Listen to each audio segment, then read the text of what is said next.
Hello everyone, I am TJ Hafer, and this is the first episode of Loresworn Chronicles Crusader Kings, the soft reboot, gritty 2000s dark reimagining, whatever you want to call it, of a feature I did for PC Gamer way back in the day. Probably still one of the things I'm most known for, except maybe doing patch notes on Reddit, which was Crusader Kings Chronicles that kind of chronicled my introduction to this game. And now here we are,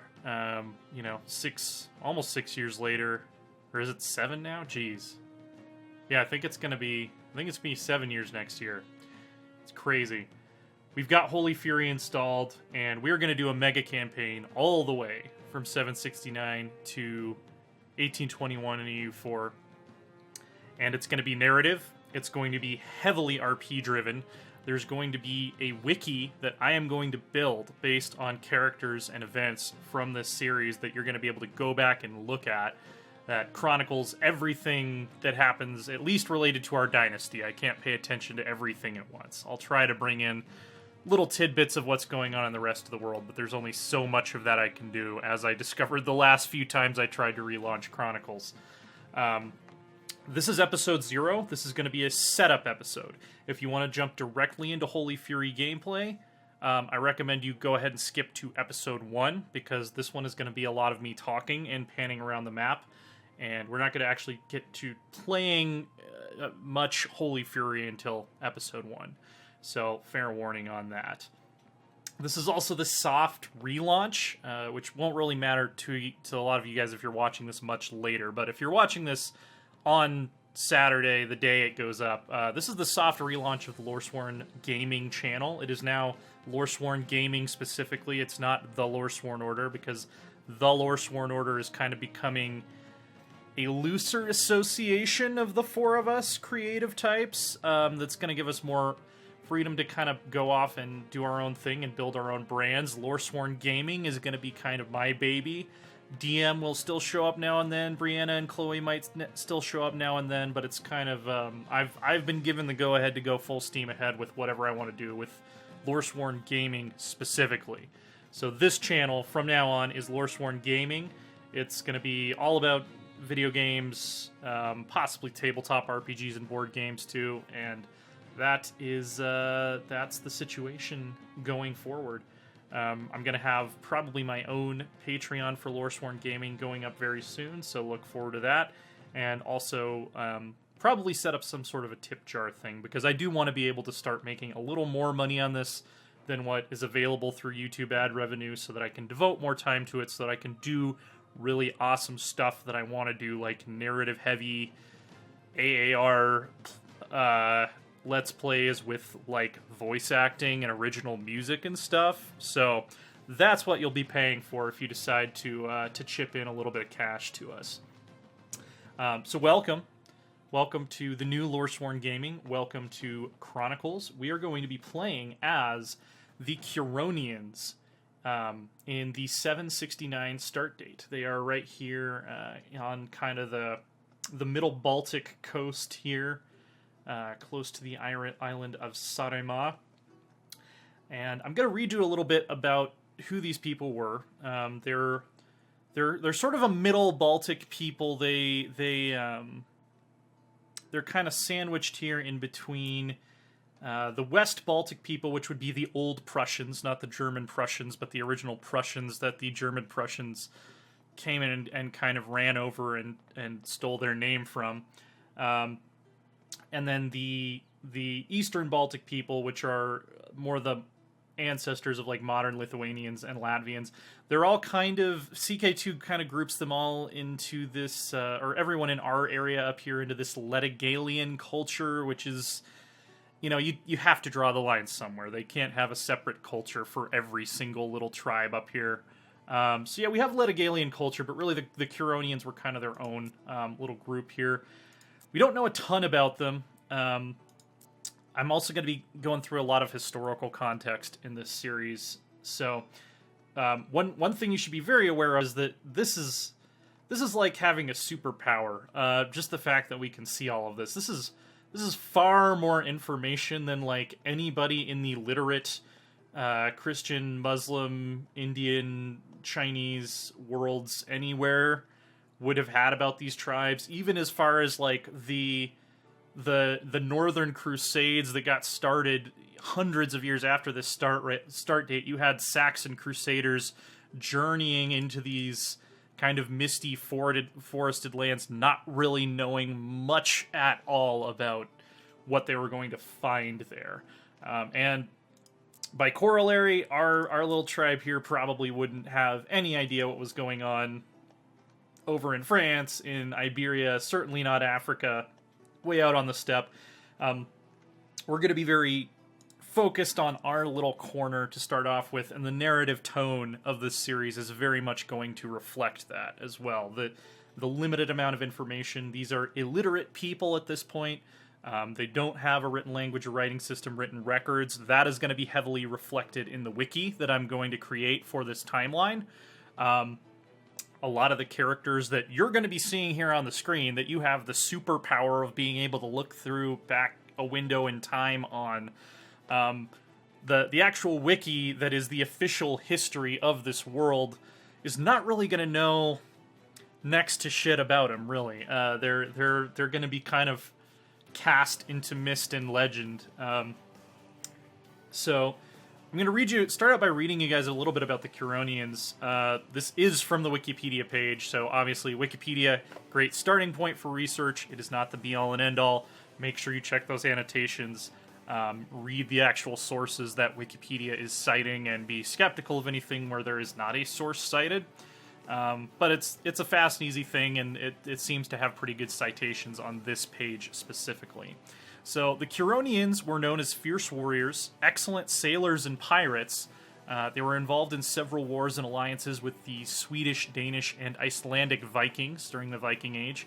During that period, they were known as the most restless and richest of all the Balts. In 750, according to the Norna Getsthauthr saga from 1157, Sigurd Ring, legendary king of Denmark, who is in CK2, he's represented as an actual guy who is the father of Ragnar Lodbrok, who is also represented as an actual guy. We don't have good records for either of these people necessarily existing, or they might have been amalgamations of more than one person whose deeds were kind of rolled into this single epic hero, which is very much what we're going to be doing with our little corner of the world right here, at least when I get around to writing the wiki for it. But, CK2 represents it in kind of a, we're just going to say they were real sort of way. So he fought against the invading Curonians and Kvainir in the southern part of what is today Sweden. Sigurd Ring was not there since he had to defend his land, Sweden, since the Curonians and Kvainir were raiding there. So, raiding Scandinavia seems pretty appropriate. I don't think we start out with boats, unfortunately. We probably should. I mean, if these guys were known as great pirates, they should probably get some boats, but, we'll bug the content designers on the forums about that later. Grobn was their main center during the Vendel Age, which is pre-Viking times. Chapter 46 of Egil's saga describes one Viking expedition by the Vikings Thorolf and Egil Skallagrimsson, who is one of my favorite Vikings. Definitely read Egil's saga if you have not before. According to some opinions, they took part in attacking Sweden's main city of Sigtuna in 1187. It's quite a bit after where we are right now. They also established temporary settlements near Riga, which is called Saaremaa in this time period because it's still ruled over by, I believe, Estonians. Yes, Estonians, who are a Finno-Ugric ethnic group. Let's see. Overseas regions, including eastern Sweden and the islands of Gotland and Bornholm. So that's Gotland right here, Bornholm right down here. The Curonians had a strong warrior culture and are considered to be Eastern Baltic by some researchers, while others believe they were related to the Old Prussians who belonged in the Western Baltic group. They were an especially religious people, worshipping pagan gods. That is reflected. We are represented as Romuva pagans in this start date, which we'll be talking some about paganism because one of our goals here is to preserve without necessarily getting too crazy about spreading paganism. Part of why I chose this region of the world is that it's the area that survived Christianization the longest, at least in terms of the elite. You could make some arguments that the Mari over here still practice paganism today in modern Russia to some extent. It's a syncretic mixed faith. But in terms of having a pagan ruling elite, this region around Lithuania held out the longest of anyone, at least on the European continent. So we're going to try to see if we can do as well and then push that a little bit farther to where we actually maintain a pagan ruling elite all the way up to 1821. Primarily through focusing on defensive warfare. We don't necessarily want to make everyone in Europe a Baltic pagan, but we want to preserve Baltic paganism for as long as we can. So they worship pagan gods and their sacred animal, the horse. Some of the most important written sources about the Curonians. Let's see. So this is just going through a bunch of sources. The one I wanted to, that Wikipedia quotes that I think is a very good quote is from Adam of Bremen in 1075. He was a Saxon chronicler from around Meissen. But he said, "Gold is very plentiful there. The horses are of the best. All the houses are full of pagan soothsayers, diviners, and necromancers, who are even arrayed in a monastic habit. Oracular responses are sought there from all parts of the world, especially by Spaniards and Greeks," which is kind of reflected if we go to Preview Reformation. Oh, I messed with this, but the default one they suggest for this religion is haruspicy, which is reading the entrails of animals before war. We may stick with that. We might go with something slightly different, but that's a little ways away, is reforming the faith. It was common for the Curonians to carry out joint raids and campaigns together with the Estonians, who are right up here, which makes sense. Oh, this island is actually a cell. I forgot. I screwed that up. Riga's down here. Riga is not the name of the island. Everybody who's typing that in the comments can now know that I realized my mistake there. Linguist Edward, I don't know how to pronounce that in Finnish because it's two A's with umlauts over them. I'm going to say Veri, argues that it is possible the Curonians were Baltic Finns.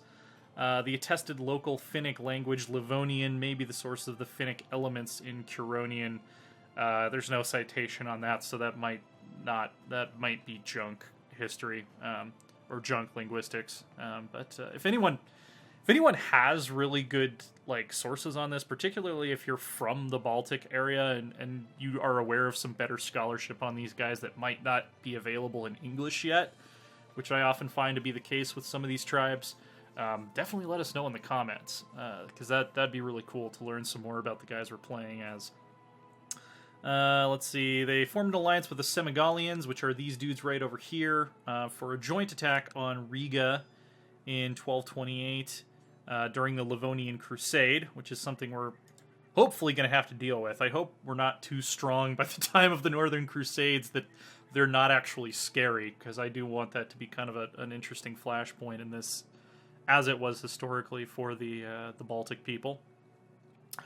Let's see. So, Curonians and Samogodians were known as bad neighbors, which is probably gonna come to pass. I think we're probably gonna try to subjugate the Samogodians pretty quickly here. Yeah, so that's kind of the basics of this tribe that we're playing as. We do have the new eldership succession law, which is really good. The fact that you can actually have pagans that don't start out with elective gavelkind is really good. So the oldest and wisest members of the tribe are given authority to determine a proper successor amongst the members of the current ruling dynasty. As long as elders are satisfied with your leadership, they will tend to favor your candidate. If the elders are displeased, they might pick a candidate that is not of your liking. Only males can inherit. So, this is going to allow us to hold our realm together a lot better than some of the other pagans who are cursed with elective gavelkind, which RP-wise, I still maintain elective gavelkind is one of the most fun succession laws to play in all of CK2, but it's certainly not the best for stability. So here's where I have a confession to make. If you watched Return of Arthur way back in the day, you know that I've done this before, but I did make a God King. I cheated to make a God King. We're gonna start out with the most amazing dude ever, who's gonna kind of launch us on our path to glory. Is it cheating? Yeah, yes it is. But also, this guy kind of represents what's gonna be the beginning of a Curonian pagan heroic tradition. So in terms of the actual written record we're going to establish on the wiki, this guy's not necessarily going to be he's not necessarily going to be represented as a single historical figure. He might be seen as like an amalgamation of different heroes that their deeds were all kind of rolled into one guy, which is kind of what a lot of Old Norse scholars today think happened with Ragnar Lodbrok. But I'll get around to introducing him in the actual episode 1. So that is going to be the end of our little episode 0 that kind of details the situation, who we're playing as, kind of what our goals are going to be. We're also going to talk a little bit about, throughout the course of this series, the conflict between kind of these indigenous pagan societies and what you're going to hear me describe a lot on my new personal channel, which is just going to be the TJ Hafer channel. It's not really Loresworn related, but I'm going to talk more about kind of politics and philosophy over there, and this idea of Romanized imperial monotheism, and kind of my personal grand theory of how that affected the development of Europe, affected the later development of colonialism, and how, in order to merely survive, this group of people we're leading here is going to have to become more bloodthirsty and more imperialist, to resist kind of the tide of these Romanized imperial monotheists that you can see in this nice cream color and these nice shades of green over here. So I'm not going to get super deep into politics on the gaming channel, because I know not all of you are here for that, but we will probably get into some of those issues in this series, as well as the next EU4 series we're going to do, which is probably going to be another Native American series, exploring the same themes, but 700 years later from the perspective of people who live way over here.